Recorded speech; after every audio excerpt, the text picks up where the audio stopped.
It was our spot, tucked in the corner of that cozy little cafe, where the smell of cinnamon clung to the air and the waitress knew our names. Claire and I had met there every week for years. No matter what was going on, we always made time. So I ordered her usual too, just in case she showed up late. Then my phone buzzed. Caught up with work? Rain check? That was it. No smiley face. No, I'll make it up to you. Just cold. Distant. Something felt off, but I shrugged it away. She was probably just stressed. We all get busy, right? Later that day, I grabbed Ethan's tablet to finally buy that vintage cookbook I'd been eyeing for weeks. He'd left it on the couch, open. I wasn't snooping. I had no reason to. But as I was typing in the search bar, a message popped up. Claire's name. I didn't mean to click it. It just happened. And what I saw made my stomach turn. Flirty messages, emoji-filled innuendos, and then the photo. Her. Like that. Sent to him. My hands went numb. I wanted to unsee it, to rewind time, to tell myself it was some kind of twisted prank. But I couldn't. I sat there, the tablet still glowing in my lap, as everything I knew started to crumble. My best friend. My boyfriend. The two people I trusted most. And they were doing this behind my back. I didn't scream. I didn't throw anything. I just cried. The quiet kind of crying, the kind that makes you feel like you're disappearing. But when the sun rose the next morning, something in me had shifted. I looked at my reflection, puffy eyes and all, and I knew what I had to do. They had broken something in me, but they had no idea what I was about to rebuild in return. You know what's strange? The hardest part wasn't the betrayal itself. It was the silence that came after. The way I sat at the edge of my bed, wrapped in a blanket that still smelled like him, wondering how long it had been going on. Was it one night? A month? Did they laugh about me when I wasn't around? Every memory twisted into something ugly. Our late-night talks, the sleepovers with Claire, the times I'd gush about Ethan while she smiled and nodded. God, she must have been smiling for all the wrong reasons. I thought about texting her. I thought about texting him, just to say, I know. But something held me back. Pride, maybe, or clarity. The kind that comes when you're finally too hurt to keep begging for answers. Because deep down, I already knew the truth. They didn't make a mistake, they made a choice. And now, it was my turn. I wasn't going to be the sad, broken woman in their story. I was going to rewrite it, my way. I got out of bed, washed my face, and made a cup of coffee with hands that barely stopped shaking. The smell grounded me. Bitter, familiar. And as I sipped it, an idea began to form. Sharp, quiet, and cold. Not the kind of revenge that screams, the kind that smiles. I wouldn't confront them, not yet. Let them stay comfortable in their little secret. Let them believe I was still in the dark. Because something was shifting in me. Something dangerous. Something powerful. And I knew just where I'd start. I started watching them, not in a creepy, obsessive way, more like observing, listening. Ethan would come home, kiss me on the forehead like nothing had changed, toss his keys on the table, ask about dinner. Claire still texted sometimes, asking if I wanted to catch up, like nothing had happened. It made my skin crawl. But I smiled, played along. I answered just enough to keep up the illusion. They had no idea I was already 3 steps ahead of them. The thing is, I didn't want to just hurt them. I wanted them to feel it, the way I had. I wanted the lie to explode right in front of them. Not in anger, but in elegance. No shouting, no ugly scenes. Just the kind of blow that lands with a smile. And for that, I needed patience, timing, and someone who could help me stir the pot. Someone close enough to make it personal. That's when I remembered Julian. Ethan's younger brother, the golden child, quiet, kind, charming in that effortless way that made people lean in when he spoke. We'd always gotten along, but I never gave it much thought. Until now. I hadn't seen him in ages. But maybe that was about to change. I picked up my phone, opened my calendar, and smiled to myself. There was a gallery opening this weekend, the kind of place Julian used to love. Maybe I just happened to be there too. The gallery buzzed with soft music and polite laughter, the kind of elegant noise that never quite fills the space. I walked slowly, letting my heels click against the floor, every step deliberate. My heart wasn't in the art, not really. I was scanning faces, feigning interest in abstract brushstrokes and overpriced sculptures. And then, there he was, Julian. Standing near a painting like he belonged in the frame, hands in his pockets, head tilted, quietly lost in thought. He hadn't changed much, still had that warm, effortless charm that made you forget to breathe for a second. He noticed me before I could pretend to notice him. "Lena?" he said, like a surprise wrapped in nostalgia. I turned, let the smile bloom slowly, the kind that says this is unexpected, even when it's anything but. We hugged briefly, his scent oddly comforting, like cedarwood and memories. He looked good, better than I remembered, and in that moment, I realized something. I wasn't acting, not completely. There was a part of me, a very real part, that was glad to see him.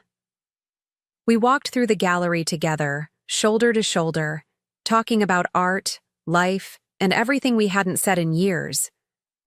I laughed too easily, he smiled too much, and there was a flicker in his eyes, something tender, maybe even hopeful. I let my hand brush his once, as if by accident. He didn't pull away. If anything, he lingered. And I thought, this might be easier than I expected. But under the charm, under the warmth, I stayed sharp. This wasn't just a reunion. It was a step, one he didn't even know he was taking. Julian started texting me the next day. Just little things at first. A photo of a painting that reminded him of our night. A quote from a book he said I'd love. And I answered, of course. I kept it light, playful. But something about the way he wrote, the way he saw me, was different. There were no games, no hidden tones. He made me feel seen, really seen, in a way Ethan never bothered to. And for a moment, I forgot I was supposed to be playing a part. We met for coffee the following week, then lunch, then late-night walks. Each time felt easier, more natural. I started dressing for him, soft fabrics, warm tones, a touch of perfume I knew lingered in hugs. He always noticed. He always looked at me like I was something rare. And maybe I started looking at him the same way. There were moments when I'd catch myself laughing, really laughing, and wonder if I was slipping. If this revenge story was turning into something else entirely. But I didn't forget.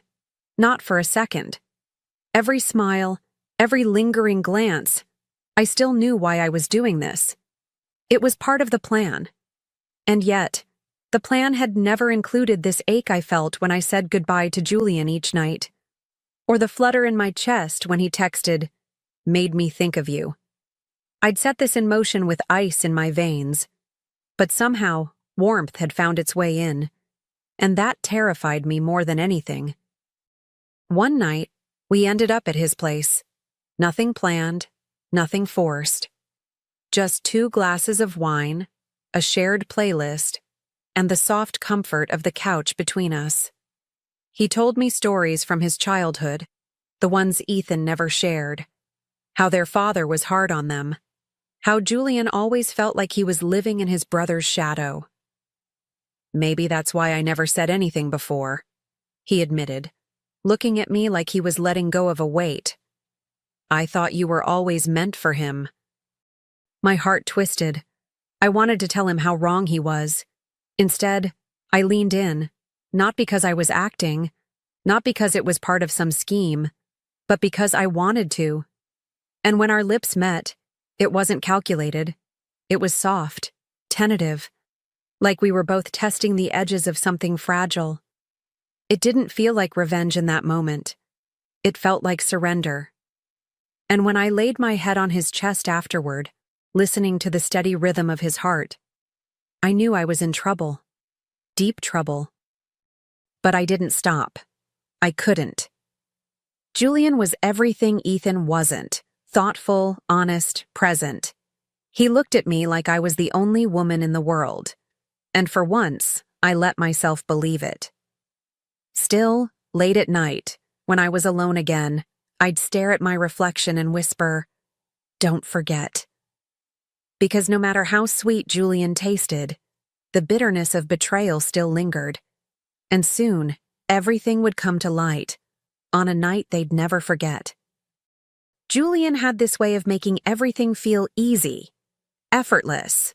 The kind of man who opens the car door without making it a show, who remembers your favorite wine, who actually listens. We fell into rhythm quickly. Weekend trips, late-night takeout, quiet mornings tangled in sheets and sunlight. I knew I was supposed to be cautious, to keep my walls up. But they crumbled, piece by piece, every time he looked at me like I was worth the wait. And maybe I started believing him. We spent a weekend in the mountains, just the two of us. No distractions, no timelines, just fresh air and soft laughter. That last night he made dinner at the cabin. Candles, music, everything warm and intimate. I didn't suspect a thing. Not until he reached into his pocket with that shaky breath and pulled out a velvet box. My heart stopped. "Lena," he said, voice thick, eyes bright. "I don't want to imagine life without you. Will you marry me?" For a second, the world fell completely silent. I should have said no, or at least hesitated longer. But in that moment, I didn't see Ethan. I didn't see Claire. I saw Julian, real, open, waiting. Then, like lightning, it all rushed back. The photo, the betrayal, the silence that followed. I looked him in the eye and said yes, not out of pity, not out of guilt, but because this was the moment, the one I'd been building toward, and the timing couldn't be more perfect. Julian kissed me like he'd just won the lottery, like I was some rare gift he never expected to hold. And for a moment, I let myself melt into it, into the way his hands trembled slightly as he held my face, into the quiet gasp he made when I said yes. It was pure. It was honest. And it wasn't his fault that my heart was still carrying scars he didn't put there. But as he held me close that night, his breath warm against my skin, I couldn't help but feel it. That sharp edge inside me. The one that hadn't dulled. Not yet. A few days later, his parents invited us to a family dinner. A small celebration. Casual. Just the family. I knew what that meant. Ethan would be there. Claire, too, probably clinging to some desperate excuse for proximity. "She's still friends with the family," Julian had said once, not realizing how those words burned. But I smiled and said yes, because of course I did. It was almost poetic, really. The timing, the symmetry. The trap was setting itself. The night before the dinner, I stood in front of the mirror, staring at the ring on my finger. It sparkled, a soft, romantic stone, probably chosen with care. It wasn't just a symbol of love. For me, it was armor, a statement, a reckoning. I practiced my smile, the one that would disarm and devastate. The one that would look Claire dead in the eye and ask nothing out loud, but say everything she needed to hear. I wasn't nervous. I was ready. I chose my dress carefully. Soft cream silk, simple but striking. Not loud, not flashy. Just enough to say, "I belong here, and I'm not the woman you left behind." As Julian drove us to his parents' house, he held my hand the whole way, occasionally bringing it to his lips, his thumb grazing the ring like it was some sacred token. I smiled at him, because he deserved that. The warmth, the sweetness. He was a good man. Maybe too good for a night like this. We pulled up to the familiar house, the one I'd visited countless times back when I was still Ethan's girl. The air smelled the same: cut grass, barbecue smoke, jasmine somewhere nearby. But everything else had changed. I walked in on Julian's arm, and every head turned. His mother's eyes lit up. His father offered a surprised but approving nod. And then, like clockwork, Ethan appeared from the kitchen, wineglass in hand, and Claire, right behind him. She froze when she saw me. That was the first victory. Dinner was a blur of clinking glasses and fake laughter. Claire barely touched her food. Ethan kept sneaking glances like he couldn't quite believe what he was seeing. I stayed close to Julian, leaned into his shoulder, laughed at his jokes. Every gesture was real, but also chosen. Carefully, deliberately. Because I wasn't here just to celebrate. I was here to deliver. And when Julian stood up to make a toast, I already knew exactly what was coming. Julian stood, clearing his throat gently, and everyone at the table turned toward him. His mother smiled instinctively. She adored her boys. Ethan leaned back, arms crossed, probably expecting a story about their childhood or some harmless toast about family. Claire kept her eyes low, her fork scraping at untouched potatoes. And me? I kept my face soft, almost shy, as if I didn't know what was coming. But inside, my heart was pounding like a drum. Not from nerves, from satisfaction. I just want to say, Julian began, his voice steady, that I'm happier than I've ever been. He looked down at me, his fingers brushing mine. And I want you all to know, Lena and I are engaged. Gasps echoed like a ripple. His mom clapped her hands together. His dad raised his eyebrows. But I didn't look at them. I looked directly at Ethan, and the color drained from his face so fast I thought he might actually pass out. Claire's fork slipped from her fingers and clattered onto her plate.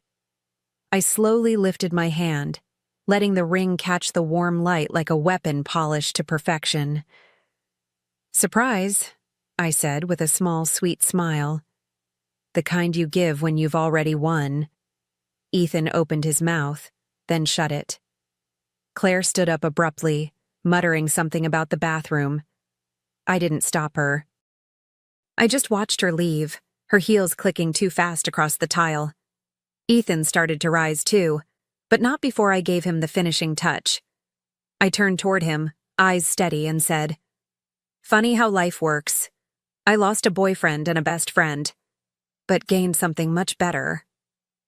The room was so quiet, you could hear the fireplace crackle behind us. Julian was still smiling, completely unaware of the slow-motion explosion he'd just triggered. His arm stayed around me, proud and protective, while Ethan stood frozen, holding that stupid wine glass like it was anchoring him to reality. His jaw was tight.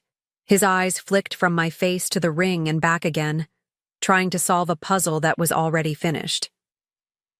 Part of me wondered if he'd say something, if he'd try to stop this somehow. But he didn't. He couldn't. Claire hadn't returned. No surprise there.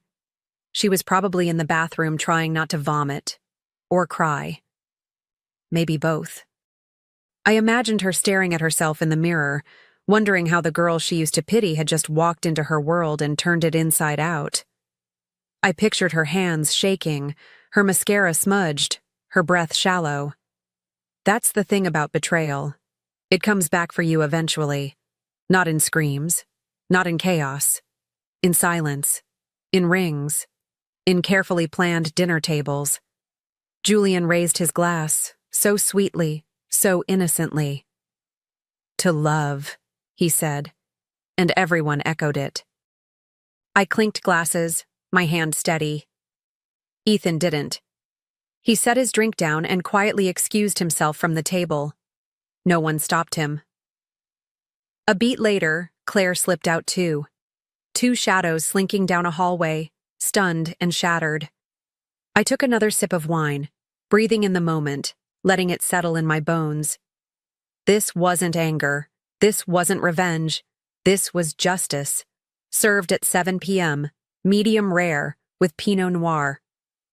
After they left the room, the energy slowly returned.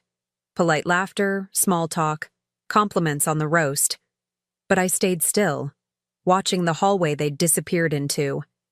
I wondered if they were arguing, whispering, blaming each other. Ethan probably denying everything, Claire spiraling, both of them realizing, too late, that they'd been outplayed by the one they underestimated most. I didn't need to hear it to know. That kind of panic has a presence, even behind closed doors. Julian leaned into me, kissed my cheek, and whispered, "You okay?" My heart pulled a little at that. He was so genuine, so untouched by all the mess beneath the surface. I nodded, resting my head lightly on his shoulder. "Never better," I said. And in that moment, it wasn't even a lie. Because for the first time in a long time, I felt in control. Not just surviving, not just pretending, actually steering the wheel. And the look on Ethan's face, worth every second. When dinner ended, we said our goodbyes, exchanged hugs, posed for a photo his mother insisted on taking. I smiled like a woman in love. I held Julian's hand like I meant it. And maybe, somewhere deep down, I did. But as we drove home, his fingers laced through mine. One thought echoed louder than the rest. This wasn't the end. Not yet. The whispers were just beginning. And tomorrow, the storm would spread. By the next morning, it had already begun. The calls. The whispers. The "did you hear?" and the "you're not going to believe this." I didn't even have to say a word. That dinner had done all the talking. Words spread like perfume on silk. Slow, subtle, impossible to ignore. And just like that, Claire wasn't invited to brunches anymore. Her comments on family group chats went unanswered. People didn't pick sides out loud, but you could feel it. Her name became a pause in the conversation. A stain no one wanted to touch. Ethan tried to reach me 2 days later. A text, just one line. "Can we talk?" I didn't answer, not because I didn't have anything to say, but because silence was louder. He followed up with a voicemail. His voice cracked halfway through. He said he missed me. Said he didn't know why he did what he did. Said he was confused. I listened to the whole thing, standing in the kitchen with a cup of tea, letting his voice echo through the tiles and stainless steel. Then I deleted it. I didn't need closure. I needed distance. Julian, on the other hand, was glowing, planning engagement photos, asking about venues, telling his friends how lucky he felt. And here's the strange part. I wasn't faking my smile as much anymore. He had a way of making everything lighter, easier, like I could actually have a different ending than the one I'd been dragging behind me. But even as we talked about flowers and playlists, I kept the truth tucked quietly in the back of my mind.